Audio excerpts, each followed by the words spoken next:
Hey guys, one thing, to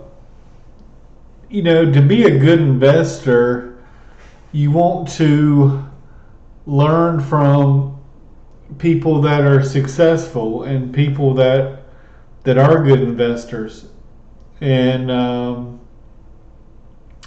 listen to very smart people and try to listen to what they say, and you don't have to always agree with them, but anyway, one of the this guy was one of the co-founders of Facebook, and he also was one of the early investors into Bitcoin, and he owned, I think, at one time, 10% of all the Bitcoin in the world, and he had bought it at, I believe, $5 a coin. So, of course, he doesn't own 10% now. He's sold at some point, but his advice, to people would be to put 1% into Bitcoin, just in case it does go to like $1 million a coin or something ridiculous. But here's a picture of him. He's a young guy. He's only 46. Um, but he's done a lot of, they're called SPACs, and I forgot the what SPACs symbolizes, and but most of the SPACs, they're public companies, but they don't make any money right now. They're um, supposed to make money in the future, but most of his SPACs are down 70%. Um, I think he had one called Space or something. Um,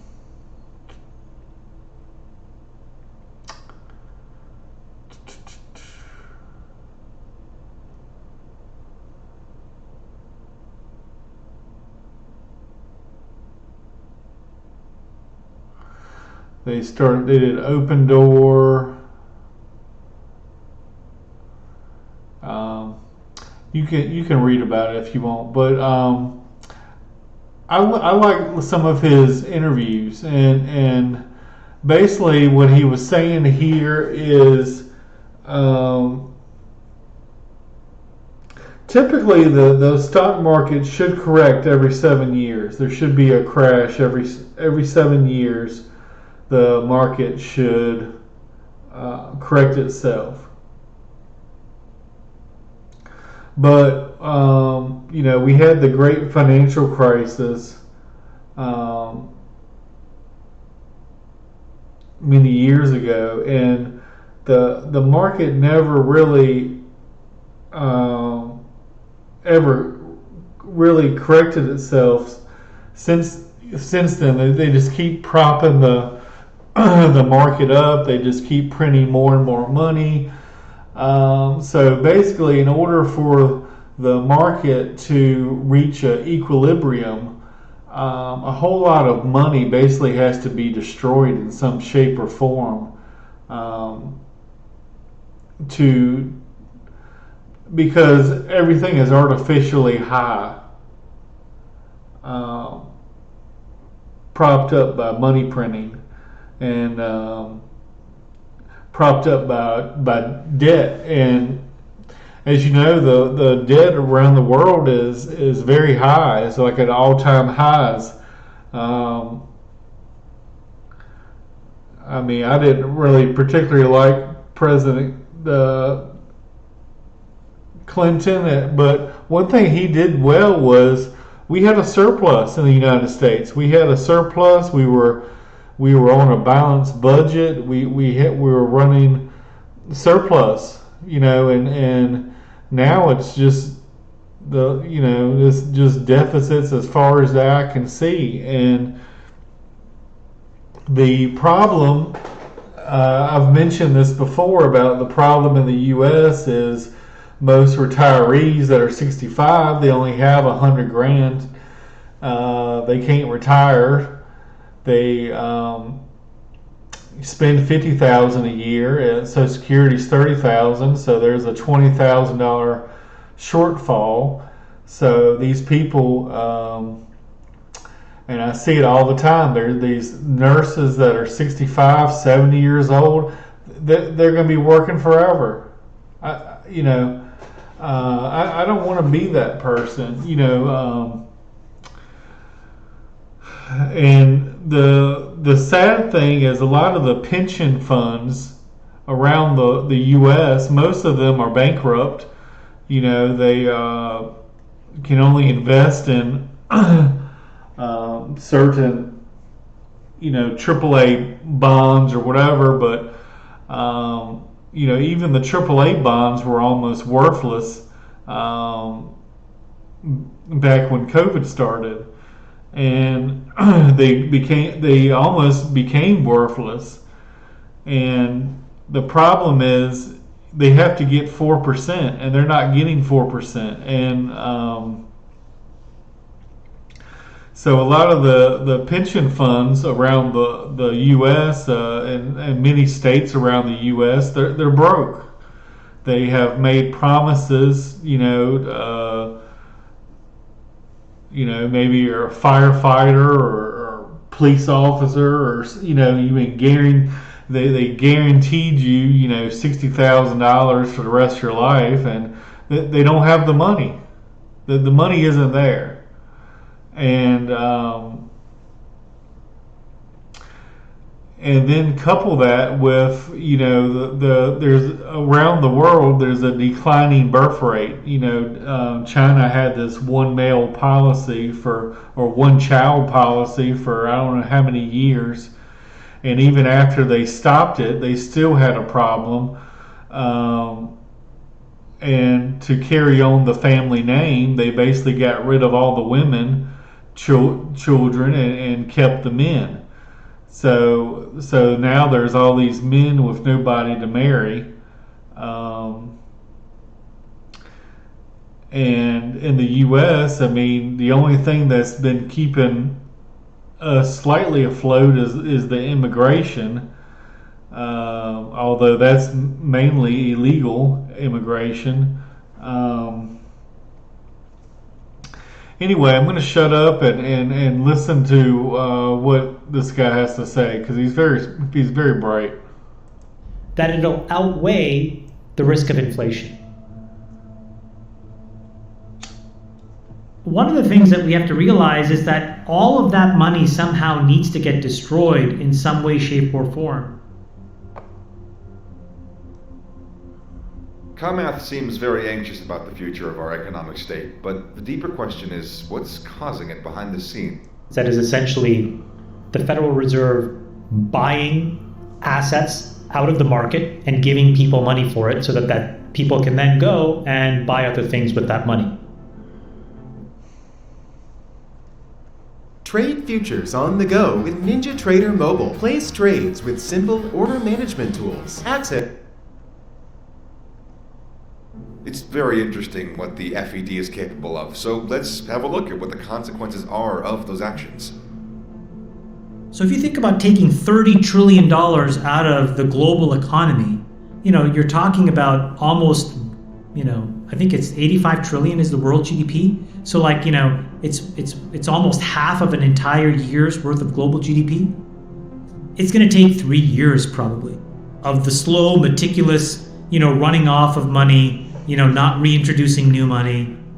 So it seems like we're at the beginning of something that's going to be long and drawn out. Chamath suggests that we can make more money and give it to people and businesses who need it. This can create more jobs and make things better for everybody. His ideas are different from what people usually do, but struggling businesses and households.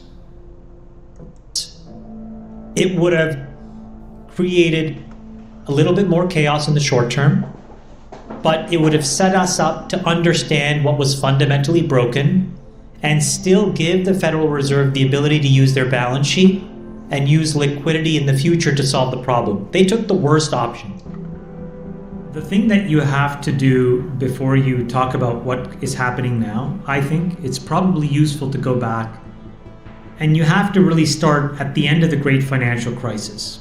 And the reason is there was a bunch of people coming out of the GFC who confused what the US government and some European governments were doing. At the time, there was the risk of a huge financial contagion. And so the US stepped in and the Federal Reserve started to use their balance sheet to buy toxic assets, right? And the ECB did that, and I think Japan did that as well. Anyway, a bunch of governments did it. And then there was this body of pseudoscientific economists who coined this thing called modern monetary theory, which basically said, hey, you can keep printing money and introducing it into the economy to smooth things out and to actually drive long-term growth. And it turns out that a bunch of government... And the reason that this is a bunch of bullshit is not what he's saying, but what the government does. For every $1 we go into debt, it creates, 18 cents. So basically, for every dollar that we go into debt, we lose 80 cents. We're only that $1 a long time ago. If you borrowed $1 of debt, and let's say you created $1, well that's good debt because that debt you're borrowing $1 today to get more than $1 tomorrow. But there's three functions. There's land, labor, and capital. And anytime you overuse one of the three factors, there's diminishing returns. And we are long past the point of diminishing returns. Like I said, for every $1 we borrow, it creates, the government borrows, it creates 18 cents. And then we also have to pay interest on that dollar. We don't have to pay interest on 18 cents. We have to pay interest on a full dollar. And you can see the problem. And when money was basically free, a lot of companies, a lot of big corporations, they maxed as much borrowing as they could. So they went into debt. Credit card rates sometimes are 20% now. And average people have no idea what compound interest is. And they a lot of times can't even make the minimum payments. And then you couple that with student loan debt, and of course everyone now wants student loans the government's broke. Everyone wants the government to bail them out and take away their student loan debts. Well, the government's broke. The only way the government gets any money is through taxes. They take on average about $3 trillion out of the $20 trillion U.S. economy every year, but the budget for this year is $7 trillion. So if you only take in $3 trillion in taxes and you spend $7 trillion, you're basically borrowing $4 trillion from your kids and your grandkids and putting them in bondage and slavery for hundreds of years again. And at some point, this house of cards that we have built will come crashing down. And back when COVID started, I thought there would be a lot bigger crash. But what I did not know is they were going to increased the money supply 40%.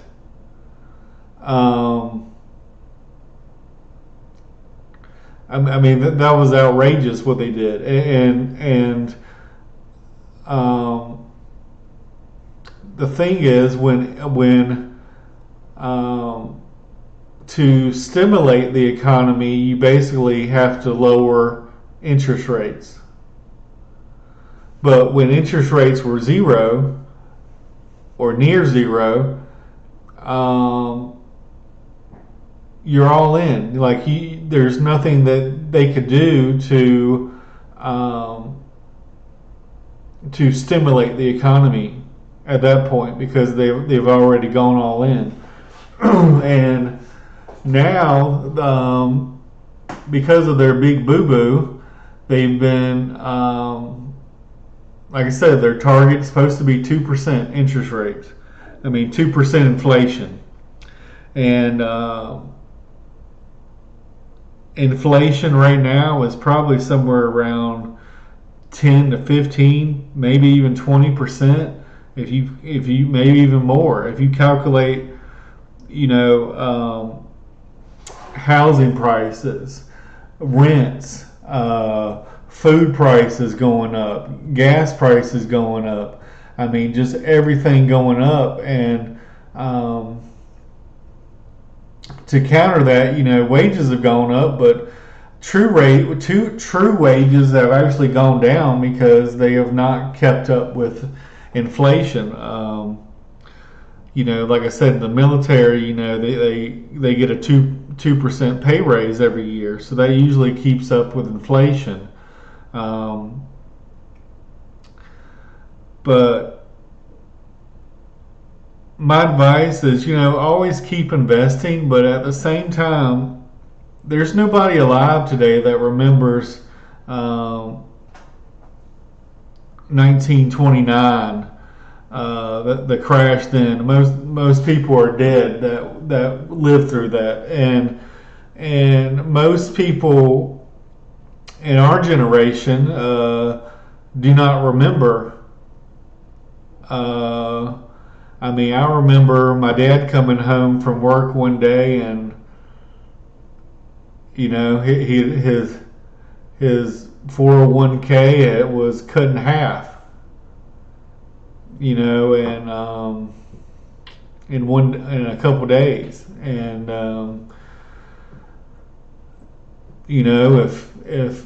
if you're about to retire and your 401k gets cut in half, and that's not good. But what I'm trying to say is the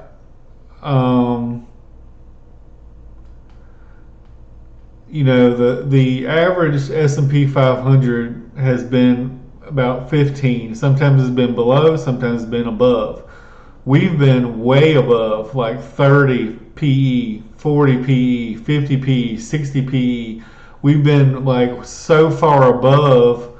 I mean, even the market has come down 30% this year. It's still overvalued, even after it's come down 30%. It's still way overvalued. And one of the previous videos I had talked about, whereas about half of the U.S. population invests in the stock market, and most of them don't do it actively. They do it passively through a 401k or whatever, the S&P 500 ETF. And then you got England and stuff, and you got all these other countries around the world that are invested in the U.S. stock market, and instead of their own stock market. So that's another reason why the U.S. market is overvalued. But the Fed has done basically everything they've done has been a mistake, and they've made things from bad to worse, and they don't learn from their mistakes. They just keep printing money, and like I said, For every $1 of debt, it goes to 18 cents. And then what happens next year? Well, a dollar of debt will only give us 15 cents. And then the year after that, it'll be give us 12 cents. The year after that, it'll be 10 cents. And we can't even pay the interest on the debt. And we have all these people that are old and that need medical care, and the young people are all addicted on drugs and fentanyl, and don't want to work and just want a free handout. They want free college, they want free food stamps, they want free health care, they want free everything. And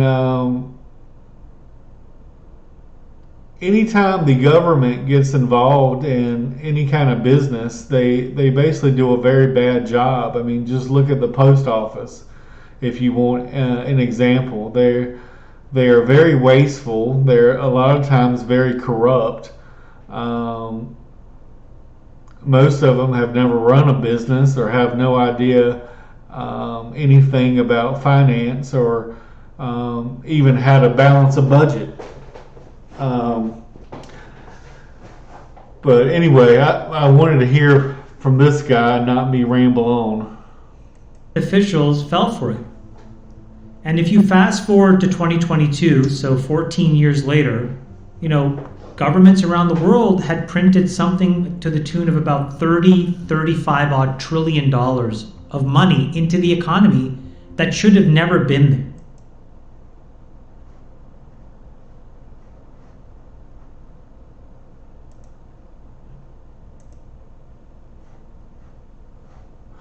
Did you hear that? The governments around the world had printed in the last 14 years around 30 to 35 trillion dollars.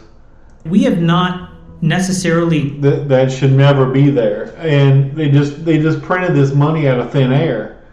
A long time ago, every dollar used to be backed by a gold bar somewhere. Now there's nothing backing a dollar. The only way the U.S., I believe, gets away with it is because we're the global currency. But over history, there's been many countries that had the world's currency. I mean, there was Spain, and then England, and on and on and on. But we got to get our act together, and if people think things are bad now, they can get a lot worse. In 1929, there were these things called Hoovervilles, and people living in tents, and we see that all around the U.S. today. There's homelessness everywhere. And not everyone is a drug addict, not everyone is a drunk. Some people just got hit with a couple, 2 or 3 right punches in a row, and it just knocked them out. And it could be losing a job, it could be the death of a spouse or the breadwinner. It could be a child with special needs, maybe, or a child who had a medical emergency and needs a lot of medical care. So not everyone that is on the streets is a drunk and a drug addict or a prostitute. A lot of them, they just had a couple bad punches in a row, and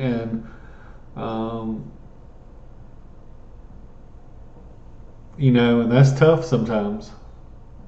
The average American only has $400 of emergency fund. So if you get hit with, 2 or 3 $400 things in a row, I mean, you're out of the game. Just been obfuscating true supply demand in the last 6 or 8 months when we've been talking about a recession or inflation. We've been actually doing it since 2008. It's just that it's been building up in the system. So one of the things that we have to realize is that all of that money somehow needs to get destroyed in some way, shape, or form if the true economic equilibrium is meant to be found. What is true supply? What is true demand in the absence of government sloshing money around, trying to prop up things that should not be propped up, or buying votes, or all the grifts that these folks have engaged in the last decade and a half have to get undone. So that's the backdrop.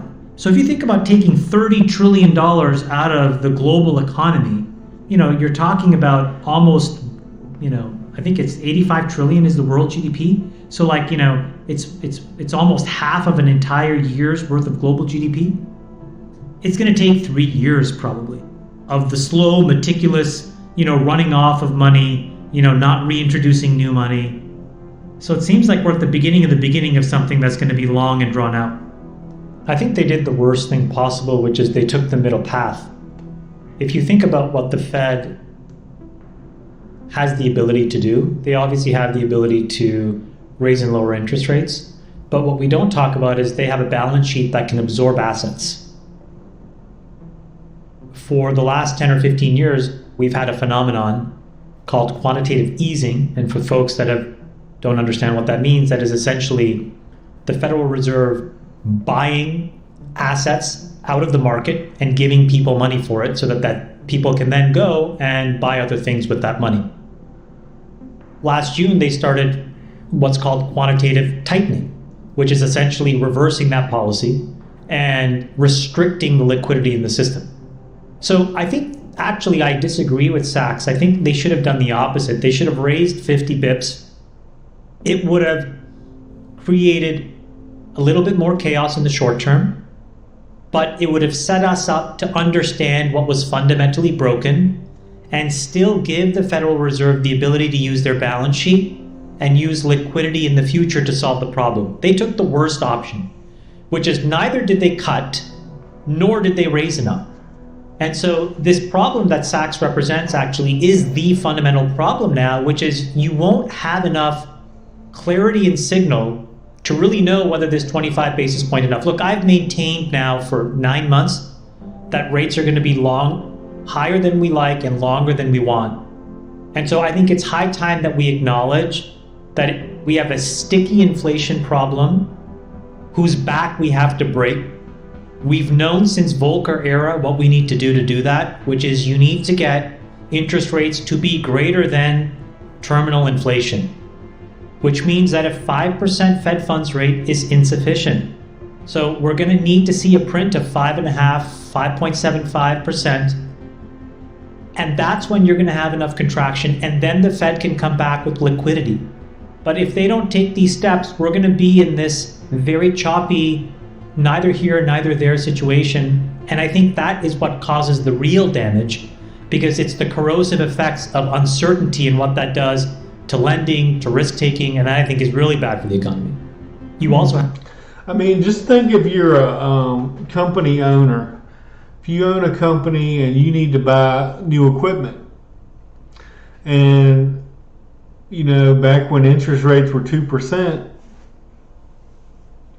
maybe you stockpiled up, bought all the equipment you needed for the next 10 years, and now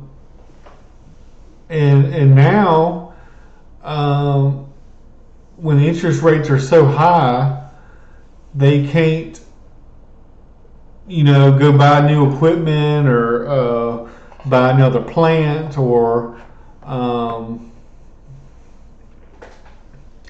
just to give you an example of a small Chinese place that I go to, and it's not that big. It might be 2,000 square feet, maybe not even that big, maybe 1,500 square feet. They got to pay $5,000 just for rent. They got to buy the chicken. They got to buy the rice. They got to hire employees. They got to pay the light bill. When there's uncertainty in the market, and when there's uncertainty about interest rates, it's hard for companies to make long-term decisions because they're thinking 5, 10, 15, 20 years out sometimes. And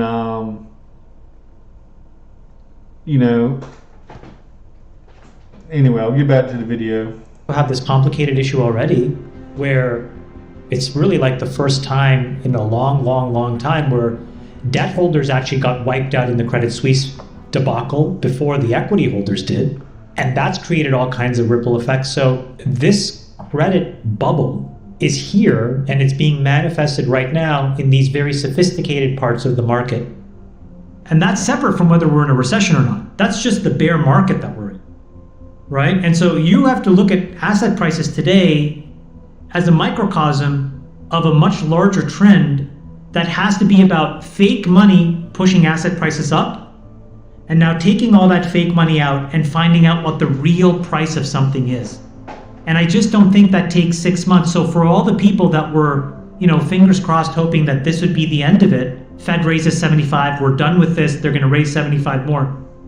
I just think that's not how it's probably going to be. It's going to take, 24, 36 months. That may mean the bottom doesn't happen for another 18 months. So I think we're in for a lot of choppy market action. I don't know if you guys saw, but there was an article today. Janet Yellen is traveling around basically convincing folks to not include Russian oil from a bunch of import bans so that these Russian oil tankers can be insured. Why? So that they can sell this oil to places like China and India. We push for all these sanctions. Europe gets on board and says, we're going to do it and we're going to take the lumps. And then we go around Europe and basically say, well, we kind of want to fight this proxy war, but at the same time, we want to try to fix inflation and we didn't mean to cause this. And it's completely disorganized what's happening. Okay, so there was an article, I think it was in the New York Times, that really walked through how CPI is calculated. And it's a bunch of people that work for the government that walk around with iPads, building relationships with local businesses in all these random places all around the country and asking them to, chit chat for 15 minutes and do these surveys. Now, you would have thought that in 2023 or 2022, what the government would have said to, Visa, MasterCard, American Express, all the payment rails, the banks and Stripe is, send me a feed in the following structured way so that I can actually have an absolute precise sense of inflation, because inflation really only occurs when a good or a service trades hands for money, right? And you calculate what did that thing trade at the day before and what does it trade for today. So you could get an absolute precise sense of it. If you read this article, your takeaway will be, oh my God, this is very rickety and it drives an enormous hammer that we use to try to manage the economy. That's the first thing. I think you need to buckle your seatbelt because the next 3, 4, 5 months of CPI will probably be very, very bad. 7, 8, 9%. Why? There are a handful of components that have gotten completely run away. Number one, the biggest one is rent. And so rent works on a 3-month lag. We're going to reintroduce what the true owner's equivalent rent is into CPI. So we can already forecast that CPI going up. Oil is at $105 a barrel. Russia is basically trying to break the back of Europe by now messing with their nat gas supplies. The German energy minister yesterday said that if that happens, it could be a contagion equivalent to Lehman Brothers with respect to energy. When you play all of these things out, what you have is unfortunately rampant runaway costs that really have no mechanism to get back in check in the absence of some real governmental changes. Our policy on this Ukraine-Russia war, how we intend to sort of work or cooperate or fight with China, all of these things have to get solved. So in the absence of that, prices are going to continue to go up. And so what does the Fed do? How does it throw away what little credibility it has left when there's 8 and 9% inflation prints and saying, we think we're done for right now? You can't do that. So they will overcorrect because there's just going to be so much pressure for them to act. All roads, I think, lead to lower equity prices. And I think what David said astutely is we've seen the first wave, but now it has to touch all these other areas. For example, we have gotten totally drunk on debt as a country. One of the most obvious places where we've been serving alcohol far too late into the night is in the financing of all these private equity leverage buyouts. These are sketchy companies that are sort of like, teetering on insolvency at times, where private equity comes in, levers up the balance sheet with debt, they price it right to the edge of what's legally allowed or what's financeable, and then they go do it. But that's all assuming the economy continues to grow. And so if all of a sudden you have some recessionary forces or prices go up and earnings don't, you'll have, a contagion in the debt markets. You could have a contagion in the commodity market. So we're dealing with some really tough boundary conditions. I mean, real estate. Most Americans have most of their net worth tied up in real estate. Yeah. And if we see a 30% correction in real estate, it could be a real problem, particularly with rising interest rates. Now, I will say this. I've been a firm believer for a long time that real estate will drop at least 30%, maybe 50% at some point. You see it happening in areas all over the country. I mean, there's some places I know in the last 2 years real estate has gone up 40% in 2 years. Now that's unrealistic. The one reason real estate prices went up so much was at the beginning of the COVID, the lumber prices were up, and everyone knows you need lumber to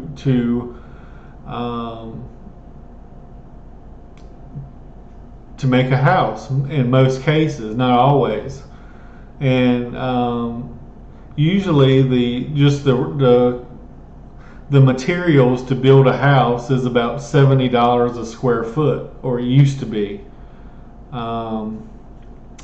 Before the pandemic, I was about to buy a house, and it was selling for $30 a square foot. So if I know that just wood and the bricks and the cement and everything needed, cost $70 a square foot, and a house is selling for $30 a square foot, that's a bargain.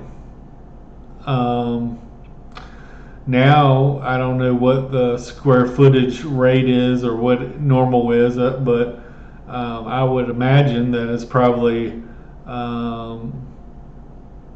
over $100.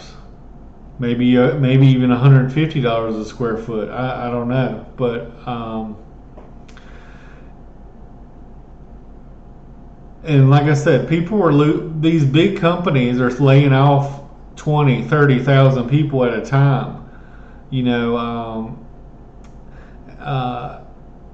Amazon during the pandemic doubled their workforce from 800,000 to 1.6 million or so. So just Amazon alone needs to cut about 800,000 jobs to be back to pre-pandemic levels. And the only reason that something like Amazon went up so much was you had everyone sitting at home. You had nobody working during the pandemic. You had free checks, $600 checks in the mail every week. And people just were sitting around and they were bored, and they'd get on Amazon and buy something because they couldn't go out to eat. They couldn't go to the movies. They couldn't go on a vacation somewhere. So what they did is they ordered stuff off Amazon. But now that there's no more free checks in the mail, now people are having to go back to work, and so I think the bigger companies are going to be laying off more people. And if you don't have a job, it's kind of hard to pay rent. It's kind of hard to pay your mortgage. And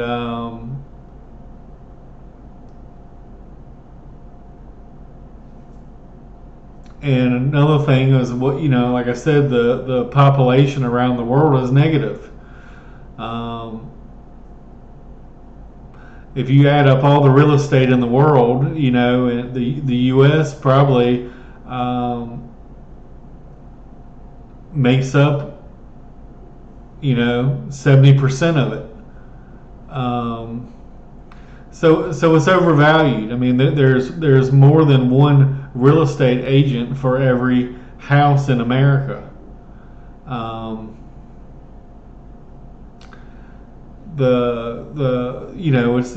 It's a house of cards, and it's going to come crashing down sooner or later. Now, one of the greatest economists in the U.S. that I listened to, Dr. Lacey Hunt, he was always saying that this inflation will be transitory, which means it would be here for a little bit of time, and then we will have deflation. I still agree with him.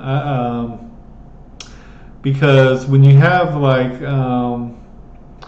the problem with a lot of stores, let's say Walmart, for example, like when they're in the pandemic, there were supply chain issues. So what they were doing was they were over ordering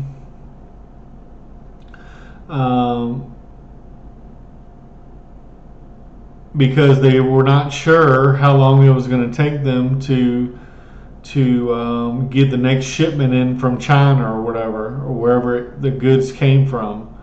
And a lot of them got in trouble because they over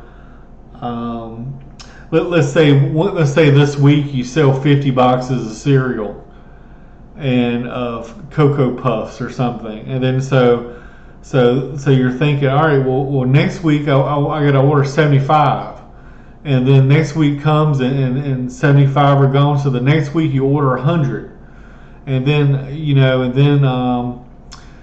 hey, there's the ingredient for Cocoa Puffs is in high demand, and it's going to take us 2 months to get it, so we need to make sure that the next order is a lot bigger. So the next order is for 200, but the sales are 25.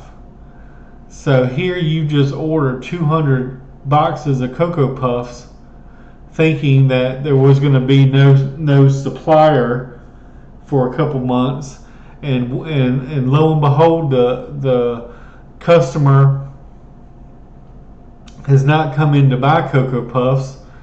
The reason is because they don't have any money. Their credit cards are maxed out. They don't have any free money coming in from the government. They're not working. They can't even pay the gas to even get to work. Even like I said, the fast food restaurants, you're paying $20 a meal. If you eat 3 meals a day and you spend $20 a meal, that's $60 a day. And a lot of people don't even make $60 a day.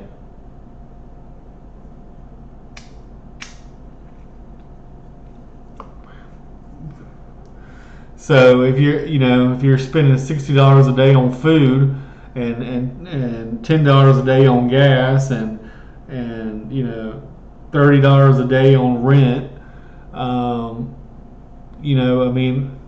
all this stuff adds up, and the money to go to bars or movies or order stuff on Amazon is just not there, because you're spending a larger percentage of your income on food, shelter, and transportation. If you have a country that has existed in some way, shape, or form, the borders could be blurry, but roughly, for hundreds and hundreds of years, and in some cases thousands of years, where internally the population of that country views themselves, in a great way. They don't feel like their country is a meaningless nothing country. Any attempt to economically humiliate such a country tends to have failed in the past and will continue to fail. And there tends to be other countries who view it as one of these things where, well, if them, then why not us? And then they sort of, in a backhanded way, support everybody. So we end up in this odd situation where we are picking fights we cannot win. And the consequences for us are economically really damaging. And Absolutely. then the consequence as fast or as meaningfully as people want.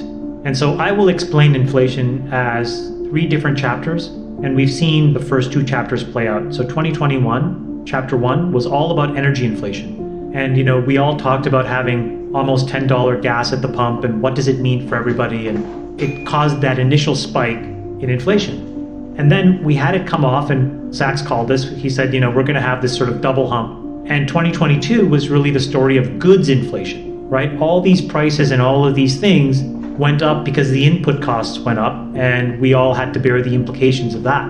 But then that started to ebb. Now, if you looked at the tail end of 2022, what I found super interesting was the number of articles I saw about wage inflation. Whether that was Biden using an 1800s era law to prevent a railroad strike, the number of states that increased minimum wage, the trend around unionization. So in general, my thought is that the pendulum is swinging very markedly away from capital and towards labor. And as the labor participation rate stays low and continues to go down, and also it's compounded by an unemployment rate that may go up, right? It's going to be harder and harder to get people to do the work you need at the company you have unless you pay them more. And if that gets exaggerated, then inflation will stay where it is. It won't be as muted and it won't fall off a cliff as people want. It'll be persistent.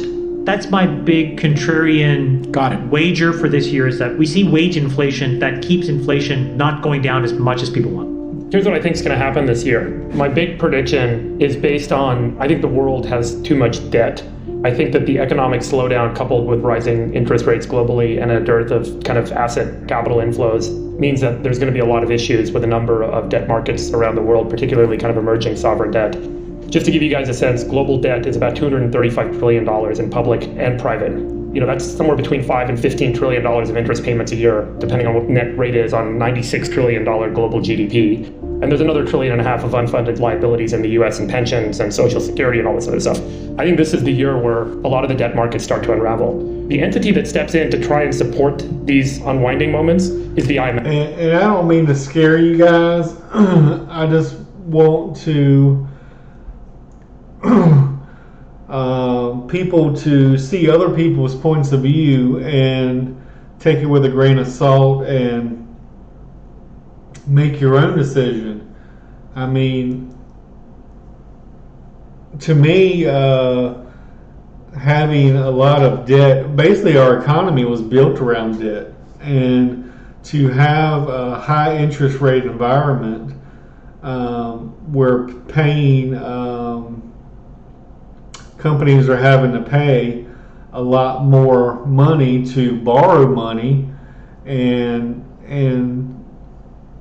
that was the reason a lot of these big tech companies have been down this year, and one of the reasons why the market is down 30%.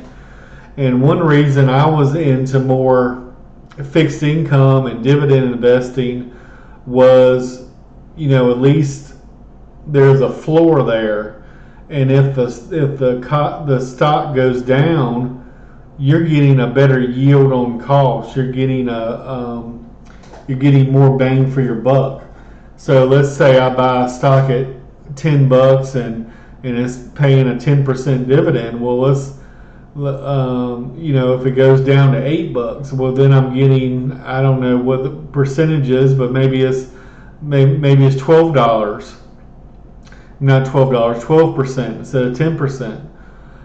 The problem I've had the last year or so is most of my fixed income investments have been down 20%. But luckily, most of my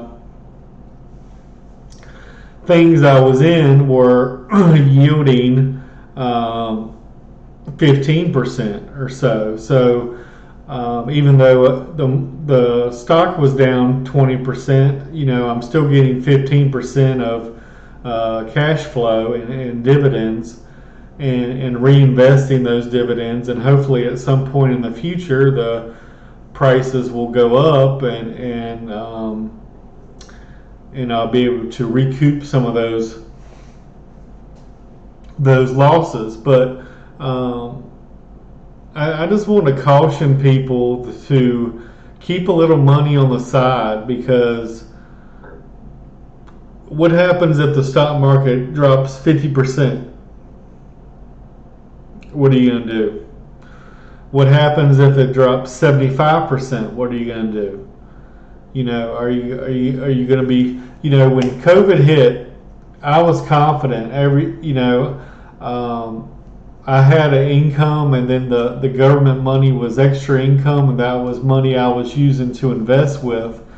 And every time the market was down, say 100 points in a day, it was down 2% or so, I would put $1,000 in, and it goes down the next day another 1,000 points.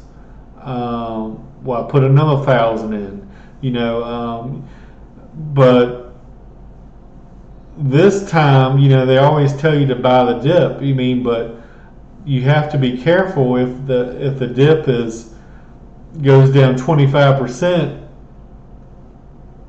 and you load up the truck and put every penny you have in the dip, and then it dips another 50% or 25%. You're already all in, and you have no money on the sidelines to take advantage of those opportunities that some may only occur once in your lifetime.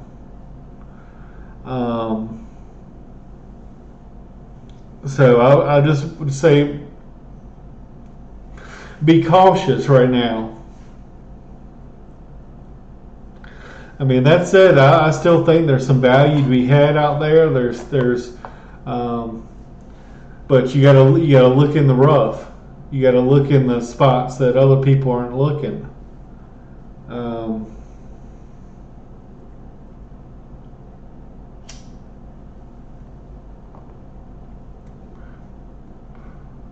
Anyway, this guy does a lot of interviews. I'm sure there's a lot of other good interviews out there. He's a very smart guy, and it's nice to hear other people's opinions. I tend to agree with Lacey Hunt with anything with the economy, because he's an economist, and he's probably the best economist in America. And if he thinks inflation is transitory, and thinks that we're going to have deflation eventually, I'm going to